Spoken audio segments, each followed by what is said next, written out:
Hi guys! In this video, you're gonna learn how to fix ChatGPT is at maximum capacity right now.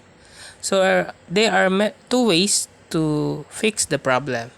First is go or first tap the three lines at the upper right corner and tap the icon refresh at the upper right corner also. And always refresh your ChatGPT. If the problem doesn't fix, uh, then log out to your account and log in to your another ChatGPT account.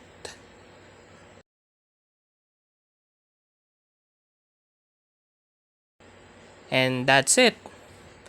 That's how to fix ChatGPT is at maximum capacity right now.